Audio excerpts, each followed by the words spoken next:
সুধী দর্শক সবাইকে আন্তরিক শুভেচ্ছা জানিয়ে শুরু করছি এটিএন বাংলা সরাসরি সম্প্রচারিত স্বাস্থ্য বিষয়ক অনুষ্ঠান সুস্থ থাকুন। আপনাদের সাথে রয়েছে আমি ডাক্তার তানিয়া রহমান মিতুল। দর্শক, আজ আমরা কথা বলবো পেটে ব্যথার নানা কারণ এবং তার সমাধান নিয়ে।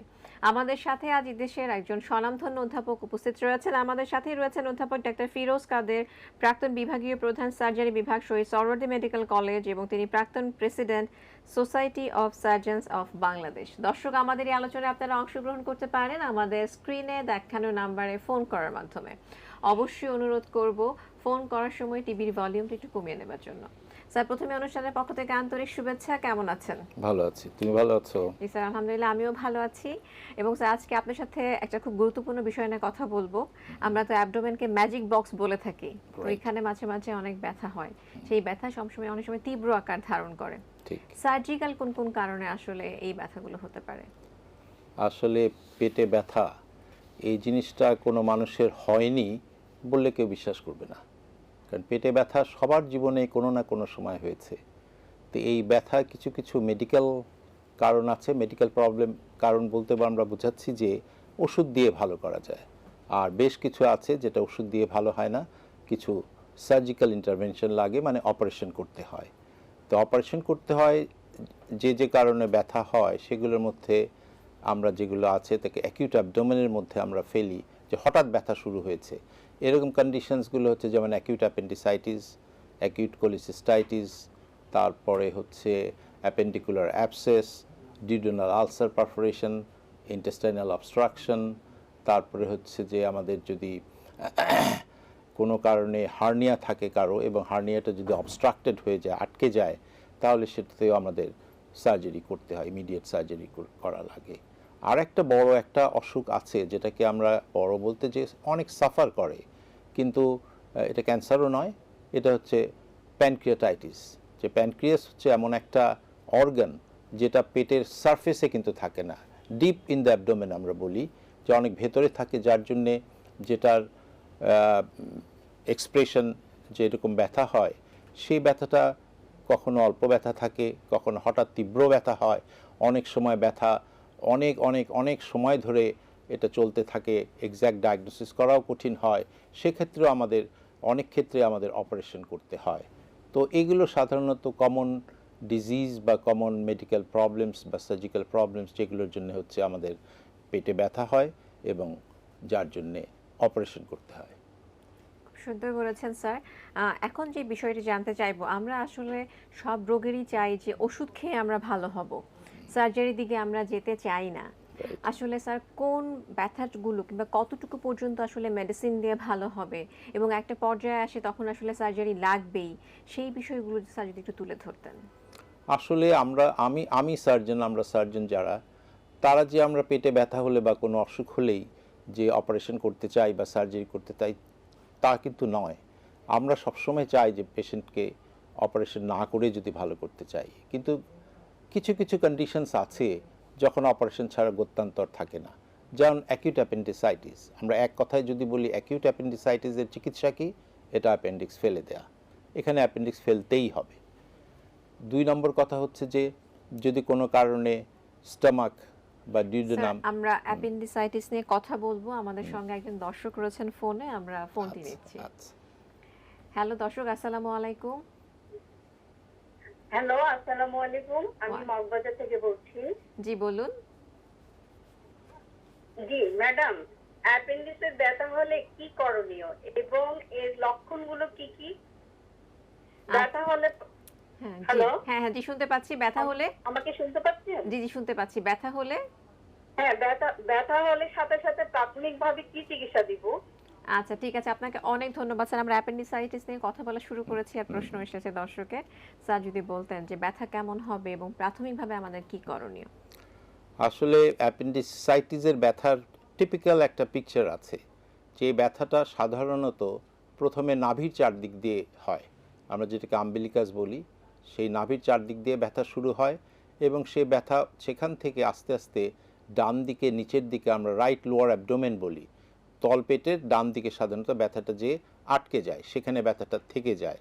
সেই ব্যথার সাথে বমি থাকতে পারে, জ্বর হয়, এই কয়েকটা কন্ডিশন যদি থাকে তাইলে আমরা মনে করি যে তার সাইন সিমটমগুলো অনেকটা অ্যাপেন্ডিসাইটিসের মতো বা অ্যাকিউট অ্যাপেন্ডিসাইটিসের মতো। সেটাকে আবার কনফার্ম করার জন্য কিছু ইনভেস্টিগেশনস করতে হয়, সেগুলোর দিকে আমি যাচ্ছি না। আপনি যেটা জানতে চেয়েছেন যে সেক্ষেত্রে আমরা কি করব, সেক্ষেত্রে আপনাদের প্রথমেই যদি মনে করেন যে অ্যাপেন্ডিসাইটিস হয়েছে, আপনাদের একজন ডাক্তার বা একজন সার্জনের শরণাপন্ন হওয়া উচিত। উনি শুধু এই ক্লিনিক্যাল হিস্ট্রি না, হিস্ট্রির সাথে পরীক্ষা করবেন, পেট দেখবেন এবং সাথে কিছু ইনভেস্টিগেশনস পরীক্ষা নিরীক্ষা করে তারপরে ডিসাইড করবেন যে অ্যাকিউট অ্যাপেন্ডিসাইটিস হয়েছে কি না। যদি ক্লিন কাট অ্যাকিউট অ্যাপেন্ডিসাইটিস হয়ে থাকে তাহলে এক্ষেত্রে ওষুধ দিয়ে তার তীব্রতা, ব্যথার তীব্রতা কমানো যায়, কিন্তু অ্যাপেন্ডিসাইটিসের ট্রিটমেন্ট হয় না। সেটা ট্রিটমেন্ট করতে হলে তার অ্যাপেন্ডিক্সটা ফেলে দিতে হবে, তার মানে অপারেশন করতে হবে। স্যার, যদি কখনো এরকম হয় যে আসলে হয়তোবা দূর দূরান্তে রয়েছে, কখনো অবহেলায়, কখনো টাকা পয়সার সমস্যা কিংবা যে কোনো কারণে যদি অপারেশনটা করা না হয়, কি ধরনের জটিলতা হতে পারে? সাধারণত অনেক ক্ষেত্রে দেখি যে আমরা একটা পেশেন্ট আসে, পেটে ব্যথা আছে, 3 দিন 4 দিন 5 দিন হয়ে গেছে, তারপর আমাদের শরণাপন্ন হয়েছে। তখন আমরা দেখে পরীক্ষা করে আমরা বুঝতে পারি যে পেশেন্টের যে প্রথম ব্যথা শুরু হয়েছিল সেটা অ্যাকিউট অ্যাপেন্ডিসাইটিসের ব্যথা হয়েছিল, কিন্তু ঠিক সময় মতো না আসায় সেই ব্যথার জন্য, অ্যাকিউট অ্যাপেন্ডিসাইটিসের জন্য যে সিকুয়েলি বা কমপ্লিকেশন হয় সেগুলোর দিকে চলে যেতে থাকে। প্রথমটা হলো যে একটা অ্যাপেন্ডিকুলার লাম্প হয়। অ্যাপেন্ডিকুলার লাম্প মানে যেখানে অ্যাপেন্ডিক্স থাকে তল পেটে ডান দিকে, সেখানে একটা চাকার মতো হয়ে যায়। সেখানে অ্যাপেন্ডিক্স সাথে আনুষঙ্গিক পার্ট অফ ইন্টেস্টিন দিয়ে সেটা একটা দলার মতো হয়ে যায়, হয়ে একটা চাকার মতো হয়, তাকে আমরা অ্যাপেন্ডিকুলার লাম্প বলি। তখন কিন্তু আর অপারেশন করার সুযোগ নাই, সেই মুহূর্তে আমরা আর অপারেশন করি না। তখন তাকে আমরা যে চিকিৎসা দেই সেই চিকিৎসাটা হলো ওষুধ দিয়ে তার এই লাম্প বা চাকাটাকে আমরা নিরাময় করার চেষ্টা করি। সেটা যদি আমরা ওষুধপত্র দিয়ে, ব্যথার ওষুধ, অ্যান্টিবায়োটিক, এগুলো ওষুধপত্র দিয়ে আমরা সেটাকে সারিয়ে নিয়ে তারপরে আমরা বলি যে হয় 1.5 মাস বা 3 মাস পর যখন ব্যথা চলে যাবে তখন আপনারা অ্যাপেন্ডিক্সের অপারেশনটা করিয়ে নিন, অথবা বলি আবার যদি কোনো সময় ব্যথা হয় তাহলে আপনারা আসেন, তখন আমরা অ্যাপেন্ডিক্সের অপারেশন করে দেবো। খুব সুন্দর বলেছেন স্যার। আমাদের সঙ্গে আরো একজন দর্শক রয়েছেন ফোনে, আমরা ফোনটি নিচ্ছি। হ্যালো দর্শক, আসসালামু আলাইকুম। ওয়ালাইকুম আসসালাম। আসসালামু আলাইকুম। জি, ওয়ালাইকুম সালাম। আপনার পরিচয় দিয়ে প্রশ্নটি বলুন। আমি মোহাম্মদ আলামিন জয়পুরহাট থেকে বলছি। জি বলুন। অ্যাপেন্ডিসাইটিস হলে কি অপারেশন করতে হবে, বা অপারেশন ছাড়া কি অ্যাপেন্ডিসাইটিস ভালো আর কোনো অপশন থাকে? মানে অ্যাপেন্ডিসাইটিস হলে কি অপারেশন ছাড়া ওষুধের মাধ্যমে কি এটা নির্মূল করা সম্ভব? আচ্ছা, আপনাকে অনেক ধন্যবাদ। আমরা এই বিষয়ে কথা বলছি। ধন্যবাদ আপনাকে। স্যার, আবার প্রশ্ন এসেছে, কারণ কেউ আসলে অপারেশন চায় না, সবাই কনজারভেটিভ ম্যানেজমেন্ট চায়। বুঝতে পেরেছি। আসলে অ্যাপেন্ডিসাইটিস হলেই অপারেশন করতে হবে এই কথা শুনলে সবাই প্রথমেই ঘাবড়ে যাবে। আমি নিজেও ঘাবড়ে যাব। যদি বলে আমাকে অপারেশন করতে হবে, আমি নিজে সার্জন হলেও যখন অপারেশনের টেবিলে শুয়ে পড়ব তখন আমার ভয় লাগবে। আমি চাইবো না যে আমার অপারেশন করতে হয়। কিন্তু সত্যিকার অর্থে একজন ইয়ং অ্যাডাল্টের যদি অ্যাকিউট অ্যাপেন্ডিসাইটিস যদি সত্যি হয়ে থাকে, সেক্ষেত্রে অপারেশন করে নেয় ভালো। কিন্তু অনেক ক্ষেত্রে এমন হয় যে এই অ্যাকিউট অ্যাপেন্ডিসাইটিস যেটা হয়েছে তার হয়তো পরের দিনই তার এসএসসি পরীক্ষা বা তার এইচএসসি পরীক্ষা, বা তার এমন একটা কিছু আছে যে সেই মুহূর্তে অপারেশন করাটা খুব ডিফিকাল্ট হয়ে যাচ্ছে। সেই ক্ষেত্রে আমরা কি করব? সেক্ষেত্রে আমরা করি যে আমরা বলি যে আমরা চেষ্টা করব ওষুধপত্র দিয়ে ব্যথা কমিয়ে রাখার জন্যে। এবারের অ্যাটাকটাকে আমরা কোনো মতে যদি দমন করাতে পারি তাইলে আমরা সেটা করব। পরে তারপরে যদি আবার অ্যাটাক হয় তাহলে আমরা অ্যাপেন্ডিসাইটিসের অপারেশন করব। সেখানে কী রকম ওষুধ দেই আমরা?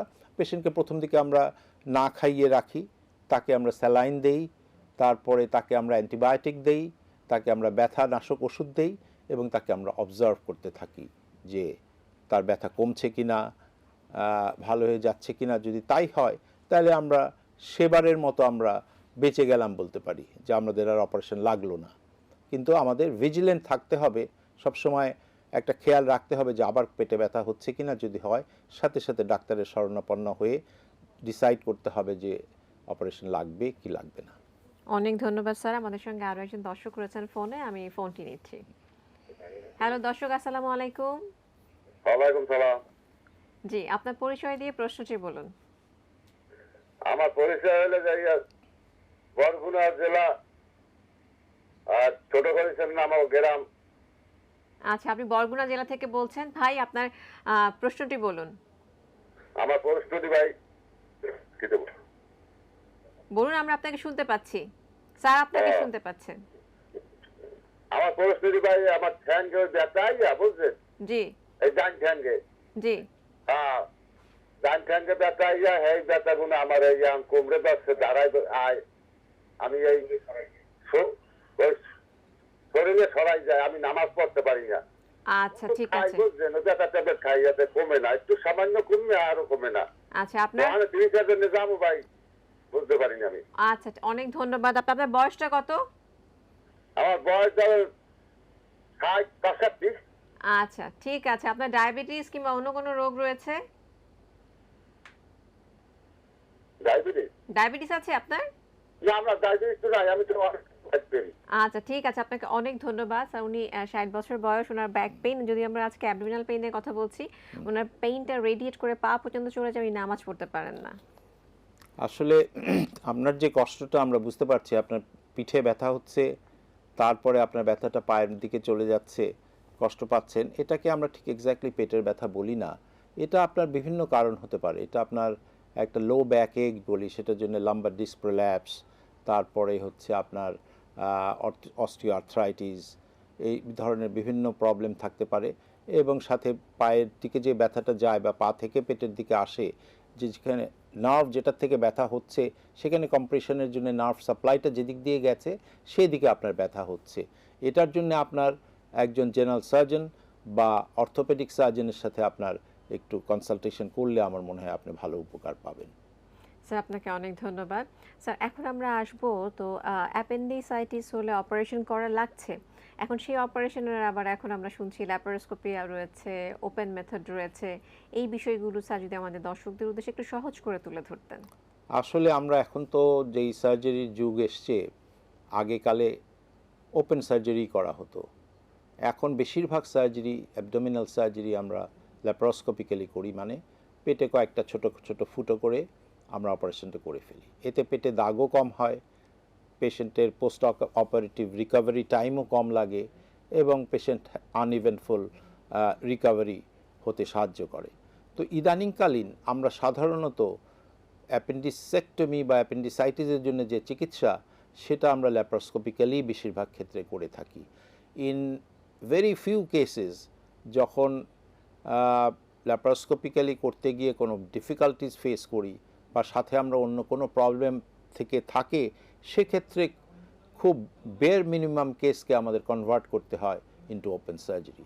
আদারওয়াইজ আমরা সব ল্যাপারোস্কোপিক্যালি আমরা সাধারণত অ্যাপেন্ডিক্স অপারেশন করে থাকি। অনেক ধন্যবাদ স্যার। আমাদের সঙ্গে আরো একজন দর্শক রয়েছেন ফোনে, আমরা ফোনটি নিচ্ছি। হ্যালো দর্শক, আসসালামু আলাইকুম। জি, আসসালামু আলাইকুম। ওয়ালাইকুম সালাম। জি, আপনার জি ম্যাডাম, আমার একটা প্রশ্ন ছিল। জি বলুন। আমার একটা প্রশ্ন ছিল যে বাচ্চাদের পেটের ব্যথার জন্য জি। জানতে চাই যে কি করণীয় আমার উচিত। আচ্ছা, বাচ্চাদের পেটে বাচ্চাদের পেটে ব্যথার জন্য কি করণীয়? তাদেরও কি? অ্যাপেন্ডিসের ব্যথা। হ্যাঁ, তীব্র ব্যথা হলে কি হ্যাঁ, অ্যাপেন্ডিসের ব্যথা হলে আমি কি করানো উচিত? আচ্ছা, বাচ্চার বয়স কত হতে পারে? যে 8-10 বছর। আচ্ছা, 8-10 বছর। ঠিক আছে, অনেক ধন্যবাদ। 8-10 বছরের বাচ্চা প্রচন্ড পেটে ব্যথা, তার অ্যাপেন্ডিসাইটিস হলে কিংবা অন্য কোনো সমস্যা হলে কি করণীয়? আসলে 8-10 বছরের বাচ্চাদের যদি পেটে ব্যথা হয় এবং ব্যথাটাকে যদি আমরা অ্যাপেন্ডিসাইটিসের ব্যথা বলে মনে করে থাকি, সেই বাচ্চার চিকিৎসাটা তাড়াতাড়ি করা দরকার। সাধারণত দেখা গেছে অল্প বয়সী মানুষ এবং বেশি বয়স্ক মানুষদের এটাকে ডিফাইন করার জন্য, অ্যাপেন্ডিসাইটিসটাকে লোকালাইজ করার জন্য যে মেকানিজম শরীরে কাজ করে, সেটা তেমনভাবে কাজ করে না। সেই জন্য যদি আমরা ঠিক করি যে এর অপারেশন দরকার, বাচ্চা হলে তাড়াতাড়ি অপারেশন করে ফেলা উচিত। কিন্তু পেট ব্যথা মানেই অ্যাপেন্ডিসাইটিস তা তো না। 8-10 বছরের বাচ্চাদের সাধারণত আর একটা বড় কারণে পেটে ব্যথা হয়। আমাদের দেশের তো পানি, তারপরে আমাদের খাওয়ার পানির যে ব্যবস্থা, সে পানিতে খুব যে স্যানিটেশন মেনটেন করে করা হয় তা তো না, যার জন্যে আমাদের পেটে বাচ্চাদের কৃমির প্রাদুর্ভাবটা is very common, is pretty common, যার জন্য পেটে কৃমির জন্যও কিন্তু বাচ্চাদের পেটের ব্যথা অনেক হয়। সেটা যদি আমরা ডায়াগনোসিস করতে পারি, তাকে আমরা কৃমির ওষুধ দিয়ে আমরা তার সেটা নিরাময় করতে পারি। এছাড়া নন স্পেসিফিক ইন্টেস্টিনাল কলিক বলে থাকতে পারি আমরা, যে ব্যথা আছে কিন্তু ব্যথার এক্সাক্ট কারণ জানা যাচ্ছে না, which does not require surgery, যার অপারেশন দরকার নাই। সুতরাং আপনার খুব চিন্তিত হবার কারণ নাই যে পেটে ব্যথা হয়েছে, আমার বাচ্চার বোধহয় অপারেশন করে ফেলবে, তাহলে আমরা এমনি ওষুধের দোকান টোকান যে ওষুধ টষুধ নিয়ে আমরা ভালো করার চেষ্টা করি, কিন্তু তা কিন্তু ঠিক নয়। ঠিক হচ্ছে আপনি ডাক্তারের শরণাপন্ন হন, এবং আই এম শিওর ডাক্তার বলবে যে না, আপনার বাচ্চার অপারেশনের দরকার নাই, ওষুধ খান, আর একটু অবজার্ভ করেন, ইনশাল্লাহ অপারেশন লাগবে না। এটাই হচ্ছে কমন পিকচার। গেলেই যে অপারেশন করে দেবে এমন কিন্তু না। অনেক ধন্যবাদ স্যার। আমাদের সঙ্গে আরো একজন দর্শক রয়েছেন ফোনে। আমারও কিন্তু স্যার অনেক প্রশ্ন রয়েছে, তো দর্শকদের প্রশ্নগুলো আমি একটু বেশি প্রায়োরিটি দিচ্ছি, দর্শকের প্রশ্ন নিচ্ছি। হ্যালো দর্শক, আসসালামু আলাইকুম। ওয়ালাইকুম সালাম। জি দর্শক, আপনার জি আমার সমস্যা হলো জি আমার পেটে এমনি কোনো ব্যথা ট্যাথা হয় না তেমন কোনো বুঝিনি, কিন্তু 2-3 বছর আগে ওই আপনার আলট্রাসাউন্ড করেছিলাম, জি তো ওরা বললো যে আপনার পিত্তথলিতে পাথর হয়েছে। আচ্ছা অলরেডি তারপরে আমি নরসিংদী গিয়েছিলাম হাসপাতালে, জি জি মানে তারা রেডি করছিল যে অপারেশন করার জন্য, জি কিন্তু কিছু 2-1 ঘন্টা আগে ওরা প্রেসার চেক করলো, বলছে যে আপনার প্রেসার বেশি, জি যে আজ অপারেশন করা যাবে না, আচ্ছা প্রেসার ঠিক করে আসেন তারপরে করবো। আচ্ছা কিন্তু এরপরে আর এখন 3-4 বছর হয়েছে, ইনশাল্লাহ আমি যেমন ব্যথা ট্যাথা বুঝি না, কোনো ভালোই বুঝতেছি, এরপরে আর অপারেশনে যাই নাই। এখন আচ্ছা। এটার কি কোনো সমস্যা আছে কিনা, আপনার বয়স কত? পরবর্তীতে কোনো অসুবিধা হবে এটা একটু জানা জন্য। জি জি আপনার বয়স কত?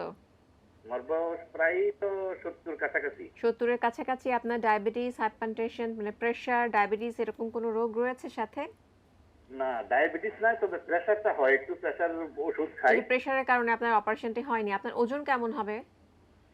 ওজন মনে করেন মিডিয়াম আছে আর কি, 70-এর উপর হবে মনে হয়। আচ্ছা আচ্ছা ঠিক আছে, আপনাকে অনেক ধন্যবাদ। 70 ইয়ার্স, ওনার পিত্তথলির পাথর ছিল এবং হাইপারটেনসিভ, এগুলো অপারেশন করা হয়নি। এখন 3 বছর ধরে তিনি আসলে আর কোনো ব্যথা বোধ করছেন না।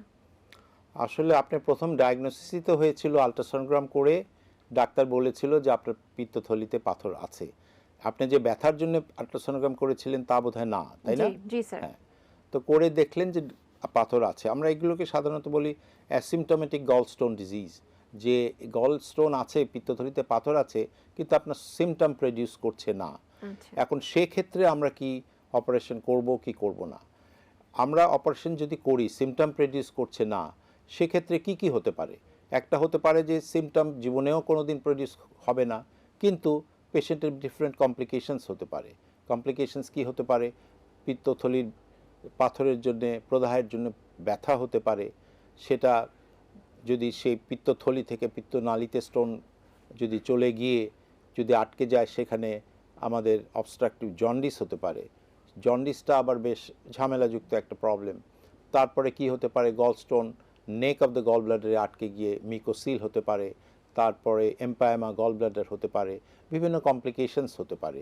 তাই আমরা বলি যে পেশেন্ট যদি গল স্টোন ডিজিজ হয়, অ্যাসিমটোমেটিক ছিল কিন্তু কোনোভাবে আলট্রাসোনোগ্রাম করে ডায়াগনোসিস করা হয়েছে, তার যদি অন্যান্য অসুখ না থাকে, অপারেশনটাকে না করানোর জন্যে, যেমন uncontrol diabetes, uncontrol hypertension, ischemic heart disease, এসব যদি না থাকে, তাইলে এটাকে আমরা পিত্তথলির সাথে পিত্তথলির পাথরটাকে ফেলে দেওয়া উচিত। তাছাড়া আপনার যে অপারেশনের জন্য নিয়েছিল, ব্লাড প্রেশার বেশি দেখে আপনাকে অপারেশন করতে পারেনি, এটাকে কোনো আমি দোষের ধরছি না, এবং বলেছে পরে অপারেশন করেন। তো এখন পরে অপারেশন করে নিলে, আগে করে নিলেই বোধহয় ভালো হতো। এখন আপনার 70 বছর বয়স, 70 বছর বয়স খুব বেশি বয়স না। এখন আমি বলবো অপারেশন করে নেওয়াই ভালো, কারণ যখন বয়স আরও বাড়বে তখন আপনার অপারেশন করার রিস্ক, অ্যানেস্থেশিয়া দেওয়ার বা অজ্ঞান করার রিস্ক আরও বেশি হবে। সেক্ষেত্রে আপনার অপারেশনটার জটিলতা ডেভেলপ করতে পারে। সেক্ষেত্রে আপনি অ্যাজ লং অ্যাজ আপনি ফিট আছেন, আপনার গল ব্লাডার স্টোনের অপারেশন, যেটা গল ব্লাডার ফেলে দেওয়া, পাথর শুদ্ধ, সেটা করে ফেলাই ভালো। অনেক ধন্যবাদ স্যার। আমাদের সাথে আরো একজন দর্শক রয়েছেন ফোনে, আমরা ফোনটি নিচ্ছি। হ্যালো দর্শক, আসসালামু আলাইকুম। ওয়ালাইকুম আসসালাম ওয়া রাহমাতুল্লাহ। জি দর্শক, আপনার পরিচয় দিয়ে আপনার প্রশ্নটি বলুন। আমার পাবনা ভাঙ্গুর থেকে আমি বলছি। জি জি বলুন। আমার আমার অসুখ হচ্ছে, আমার বাম বিচিতে টিউমারের মতো কুয়াখানেকের মতো হচ্ছে। আমি 8-10 বছর হোমিওপ্যাথি ওষুধ খাই, এটা কমতেছে না। আচ্ছা, আপনার স্ক্রোটামে মানে অন্ডকোষে উনি বলতেছেন ওনার টিউমার। হ্যাঁ, আপনি কি ওষুধ খেয়েছেন? আপনার কি কোনো সমস্যা হয়? টিউমার কে ওই বলেছে? হোমিওপ্যাথি ওষুধ খাইছি বছর আর হোমিওপ্যাথি ওষুধ খেয়েছেন? 2 বার কমে গেছিল, 0 হয়ে গেছিল। জি। আপনি কোনো ডাক্তার দেখাননি? কোনো অ্যালোপ্যাথিক ডাক্তার দেখাননি? না, দেখাননি। ওষুধটা ধরা পড়েছে কিভাবে? দেখাইনি। জি। ওষুধটা ধরা পড়েছে কিভাবে? কোনো আল্ট্রাসোনোগ্রাফি কিংবা কিছু কি করিয়েছেন? কোনো পরীক্ষা করিয়েছেন? না, না করিনি। আচ্ছা, কোনো সোয়েলিং মানে কোনো আমাকে আবার টেরই পাওয়া যাচ্ছে। ও আচ্ছা, টের টের পাওয়া যাচ্ছে। আপনি টের পাওয়া যাচ্ছে একটা চাকা রয়েছে। ঠিক আছে। ব্যথা নাই। ব্যথা নেই, চাকা রয়েছে অন্ডকোষে। আপনার বয়স কত বাবা? 65 থেকে 63 বছর বয়স। ডায়াবেটিস হয়তো নাই। 63 বছর। আপনার প্রস্রাব পায়খানায় কোনো সমস্যা রয়েছে কিংবা ওজন কমে যাচ্ছে এমন কোনো প্রবলেম আছে? ডায়াবেটিস নাই। ডায়াবেটিস নাই? অন্য আচ্ছা। কোনো সমস্যা নেই। অন্য কোনো সমস্যা নেই। স্যার, আপনার কোনো প্রশ্ন রয়েছে স্যার? আপনার এটা কতদিন ধরে আছে? কতদিন ধরে মাজায় দেখছেন? ব্যথা আছে ওর। মাজায়। কতদিন ধরে আপনার এই সমস্যা? তা তো 8 বছর। 8 বছর। এটা কি ছোট বড় হয়? ছোট হয়ে গেছিল 2 বার, কিন্তু 2 বার ছোট হওয়ার পরে আবার এই যাবার সেবাই হয়ে গেছে। আচ্ছা, আপনার কাশি দিলে কি এটা ছোট বড় হয়? কাশির সাথে কি এটা কোনো ছোট বড় হয়? না, আচ্ছা, হয় না। আচ্ছা, তাহলে আপনি নিজেই অনুভব করেছেন, ফিল করেছেন, ডাক্তার দেখাননি, মনে হয়েছে আপনার কোষটা ফুলে গেছে বা টিউমার হয়েছে। তো এটার আসলে অনেক কারণ আছে। এটাকে আমরা বলি স্ক্রটাল সোয়েলিং, যেটা অন্ডকোষ বড় হয়ে গেছে বা ফুলে গেছে। সেটা যে তার মানে যে টিউমার হয়েছে এটা কিন্তু আমরা একবারে ধরে নিতে পারি না। আমরা হাইড্রোসিল বলে একটা অসুখ আছে, যেখানে অন্ডকোষের মধ্যে যে টেস্টিস থাকে সেটার চতুর্দিকে পানি জমলে একটা অসুখ হয়, সেটাকে আমরা হাইড্রোসিল বলি। এটা সহজ চিকিৎসা পদ্ধতি আছে। এটা একটা ছোট্ট অপারেশন আছে যেটা করলে ভালো হয়ে যায়। এছাড়া আপনার এই চাকাটা যদি পেট থেকে অন্ডকোষের দিকে নেমে আসে তাহলে আমরা হার্নিয়া বলি। বিভিন্ন ধরনের হার্নিয়া আছে, সেটা অপারেশন করলে ভালো হয়ে যায়। আর আপনি যে অন্ডকোষের টিউমার বলছেন, সেই অন্ডকোষের টিউমার হচ্ছে আর একটা ডিজিজ, যার জন্যে আমরা একটু চিন্তিত হই, যেটার জন্য আমাদের আরও পরীক্ষা নিরীক্ষা করতে হয়, আলট্রাসোনোগ্রাম করতে হয়, অনেক সময় বায়োপসি করতে হয়, অনেক সময় সিটি স্ক্যান করতে হয়। তো এগুলো করে ডায়াগনোসিস করতে হয়। আপনি যেহেতু বেশ কিছুদিন ধরে এরকম একটা জিনিস অনুভব করছেন, আমি আপনাকে অনুরোধ করব আপনি ডাক্তার বা সার্জনের কাছে যান। তারা আপনাকে প্রপার ডায়াগনোসিস করে প্রপার ট্রিটমেন্ট করে দেবেন এবং আপনি ভালো থাকবেন, এটাই আশা করছি। স্যার, অনেক ধন্যবাদ। আমরা সময়ের একদম শেষ পর্যায়ে, কিন্তু আমাদের দর্শকরা অনেক প্রশ্ন করছেন, তো আমি শেষ প্রশ্নটি নিচ্ছি। আচ্ছা, হ্যালো, আসসালামু আলাইকুম দর্শক। আসসালামু আলাইকুম। ওয়ালাইকুম সালাম। আপনার পরিচয় দিয়ে আমি প্রশ্নটি নিন। আমি বলতে চাচ্ছি যে বাংলাদেশে এই মুহূর্তে টপ আমি বলতে চাচ্ছি যে এই মুহূর্তে বাংলাদেশে যে টপ 3 সার্জন থাকে, আমার স্যার 1 নম্বরে আছে। আমার স্যারকে আমি বহুদিন পর দেখতে পাচ্ছি। স্যারকে দেখে খুব ভালো লাগছে। আমি নিজে খুব ইমোশনাল হয়ে যাচ্ছি স্যারকে দেখে। আপনার পরিচয়টা বলেন। ভালো লাগছেন আপনি আপনাকে দেখে তো আমার কান্না আসছে স্যার, যে স্যারের কাছে আমি স্যারের ছাত্র, স্যার আমাকে পড়িয়েছেন। আজকে ঈদের মালার মাধ্যমে স্যারকে আমি দেখতে পাচ্ছি, স্যারকে সামনাসামনি। আসলে আমি আবেগে আমি কি বলবো আমি বুঝতে পারছি না। স্যার এভাবে কাউকে সময় দিতে পারেন না। আমি স্যারকে অনেকভাবে রিকোয়েস্ট করছি স্যার একটু প্রোগ্রাম করার জন্য, স্যার কখনো সময় দিতে পারেননি। আজকে ঈদের বাংলা কিভাবে স্যারকে ম্যানেজ করলো, আমি সত্যি সারপ্রাইজ যে সত্যি ঈদের বাংলাকে ধন্যবাদ। স্যারকে নিয়ে আসছেন, স্যার আমাদের সামনে আসছেন, এবং স্যারকে আমি জন্য দোয়া করি স্যার দীর্ঘজীবী হোক। স্যার আমাকে পড়িয়েছেন, আমি আজকে ডাক্তারি করছি স্যারের একমাত্র মানে স্যারের এই আমাকে পড়াইছেন বলেই আজকে আমি সার্জারি ডাক্তার। স্যার আজকে আপনার পরিচয়টা বলুন, আপনার আমার কিছু পরিচয়টা। বলার নাই, শুধু স্যারকে দেখে আমি মনটা ভরে গেছে যে স্যার এখনো ভালো আছেন। আমার জি না, স্যারকে আমি মেডিকেলে এভারগ্রিন বলে ডাকতাম। স্যার আমার এভারগ্রিন, এখন এভারগ্রিনই আছেন। এখনো স্যারের চেহারা এভারগ্রিন, এখনো স্যারের বয়স 30-এর মধ্যেই আছে আমি মনে করি। স্যারের বয়স এখনো 30। আমি দোয়া করি স্যার জন্য, স্যার এরকম 30-ই থাকুক, যুগ যুগ ধরে থাকুক। স্যার আমাকে, আমি নাম বললে স্যার চিনে ফেলবে, আমি এখন স্যারকে পরিচয় দিব না, আমি স্যার আমার উপর রাগ করবে। তো আমি স্যারের সঙ্গে আমি দেখা করবো স্যার, আপনার সাথে স্যার, ইনশাল্লাহ। আপনি ভালো থাকবেন স্যার, ইনশাল্লাহ দেখা হবে স্যার। আসসালামু আলাইকুম স্যার। ইনশাআল্লাহ, ইনশাআল্লাহ। এবং স্যার নিশ্চয়ই সুস্থ থাকবেন, ভালো থাকবেন, আরো অনেক ছাত্রদের পড়াবেন। তো স্যার, অনুষ্ঠানের প্রায় শেষ পর্যায়ে চলে এসেছি আমরা। তো আসলে এত মানে এরকম শুনলে হয়তো বা কোনোদিন যদি আমি শুনতে পারি ভাববো যে আমার জীবন সার্থক। তো স্যার, দর্শকদের উদ্দেশ্যে কি বলবেন, আসলে আমাদের কি করা উচিত, কি করা উচিত না? অনেক কুসংস্কার রয়েছে সার্জারি নিয়ে। আসলে আমার বক্তব্য যেটা, যে পেটে ব্যথা হলে আমরা এটাকে যেন নেগলেক্ট না করি। যদি মনে করি পেটে ব্যথা কষ্ট হচ্ছে, আমরা তাড়াতাড়ি ডাক্তারের শরণাপন্ন হব। ভয় পাবার কিছু নাই। সবসময় যে অপারেশন লাগবে এমন নয়, সামান্য চিকিৎসা হয়তো ভালো হয়ে যাবে। তাই আমরা বলতে চাই যে পেটে ব্যথা হলে ডাক্তারের শরণাপন্ন হন। অপারেশন লাগবে কি না লাগবে সেটা তো পরের কথা। এটা একটা খুব গুরুত্বপূর্ণ বিষয়। স্যার, আর একটা জিনিস একটু আমি আপনার কাছ থেকে জানতে চাইবো, যে বিষয়টি আসলে পিত্তথলির পাথর নিয়ে অনেকের অনেক প্রশ্ন ছিল, কিন্তু আমরা আসলে প্রশ্নগুলো নিতে পারছি না। তো পিত্তথলির পাথর হলে কি করণীয়, ইমার্জেন্সি কাদের হয়, এটা নিয়ে স্যার অনেক প্রশ্ন এসেছে, কিন্তু আমরা আসলে প্রশ্নগুলো এতগুলো নিতে পারছি না সময়ের জন্য। পিত্তথলির পাথর ম্যাক্সিমাম মেয়েদের হয়। ফার্টাইল মেল, মানে যারা বাচ্চা প্রসব করার কত ক্ষমতা ততদিন থাকে, সে সময় এই পিত্তথলির পাথরটা বেশি হয়ে থাকে। এক্স্যাক্ট কারণ যদি আমরা বলতে চাই, এক্স্যাক্ট কারণ বেশিরভাগ ক্ষেত্রে আননোন, কিন্তু এখানে কিছু মেটাবলিক কারণ থাকতে পারে। কারো বাইল অ্যাসিড বেশি, বাইল সল বেশি, তারপরে হচ্ছে কিছু কিছু ক্ষেত্রে দেখা গেছে যে আমাদের যদি অনেকের হেমোলাইটিক অ্যানিমিয়া থাকে, সেই অ্যানিমিয়ার জন্যে রেড সেল ব্রেকডাউন করে আমরা পিগমেন্টেড স্টোন হতে পারে। তো এগুলো বিভিন্ন কারণ। এবং পিত্তথলির পাথর হলে এক কথায় চিকিৎসা হলো পিত্তথলি এবং পাথর দুটোই ফেলে দেয়া। শুধু অনেকে বলতে চায় যে আমরা কেন শুধু পাথর ফেলে দেই, পিত্তথলি থাক না, কিন্তু না, আমরা মনে করি যে যখন পিত্তথলিতে পাথর হয়েছে, দ্যাট মিন্স পিত্তথলিও ইজ ডিজিজড। তো একটা ডিজিজড অর্গানকে আমরা রাখতে চাই না। সো আমরা পাথর ফেলতে চাই, পিত্তথলিকেও ফেলতে চাই। এটাই হচ্ছে পিত্তথলির পাথরের চিকিৎসা। স্যার, আপনাকে অনেক ধন্যবাদ। আপনি আমাদের সময় দিয়েছেন, রোগীরা উপকৃত হয়েছে, আপনার স্টুডেন্টরা খুশি হয়েছে, এবং আমি তো অসম্ভব খুশি হয়েছি। ধন্যবাদ স্যার আপনাকে আবারও। আমরা আশা করছি আজকে আলোচনা থেকে সবাই অনেক উপকৃত হয়েছেন, সবাই সচেতন হবেন। ধন্যবাদ, ধন্যবাদ দর্শক। শুধু দর্শক, পেটে ব্যথায় ভোগেনি এমন মানুষ খুঁজে পাওয়া যাবে না। সেই পেটে ব্যথার নানা কারণ রয়েছে। হতে পারে সেটা মেডিকেল কোনো কারণ, সেটা হতে পারে কোনো সার্জিক্যাল কারণ। যদি সার্জারিক্যাল কোনো কারণ হয়, সময় মতো অপারেশন করে সুন্দর সুস্থ জীবন হবে সকলের। সেই আশাবাদ ব্যক্ত করে শেষ করছি আজকের আলোচনা।